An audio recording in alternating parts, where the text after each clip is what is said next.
wasiirka socdaalka qaxootiga iyo jinsiyadaha dalka Canada Axmed Xuseen ayaa kulankan la qaatay qaar kamid ah aqoon-yahanada waxgaradka iyo ardada jaamacadaha magaalada London.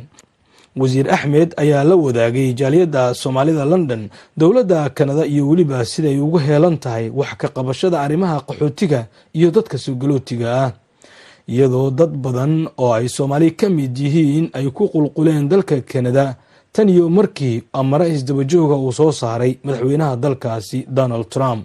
sanadkan waxa uu qoondeynay 16,000 oo qaxooti in lagu keeni karo sponsorship oo private ah.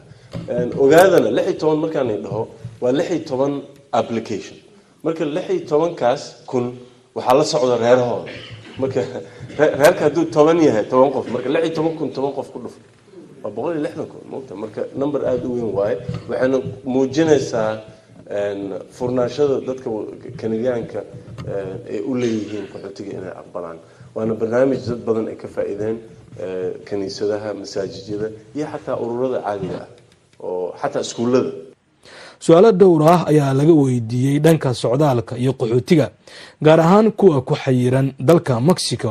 sidoo kale waxaa TV-ga Universal uu weydiiyay kaalinta dowladda Canada ee kaga aadan qaxootiga ku jira xirada weyn ee Dadaab kuwaas oo ah Soomaali. wasiirku waxa uu sheegay in guud ahaan qaxootiga caalamka ay qadarin dowladiisu ay siinayso.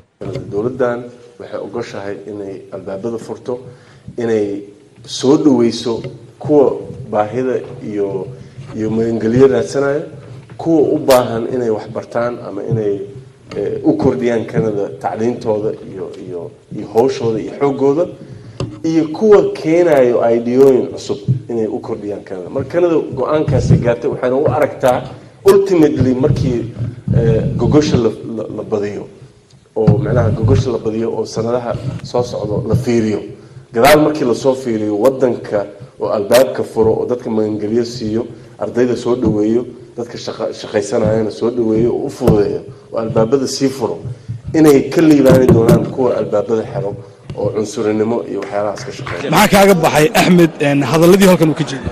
wallahi Axmed qof isu dheeli tiran qiimo leh wasiir ah Soomaali ah Kanadiyaan ah shaqadiisana aad iyo aad u yaqaana laguna faani kara Canada ay ku faani karto Soomaalida ay ku faani karaan muslimiintuna ku faani karaan weeye waa ku dayasho wanaagsan dhalinyarada u yahay qof kasto meeshan yimid buu yahay wax badan buu ka bedelay damiirkayaga iyo qalbigayaga iyo saan u fikiraynaba.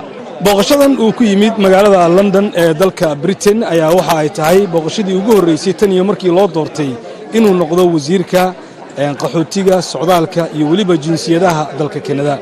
Ibrahim Umar Baafe wararka Universal magaalada London.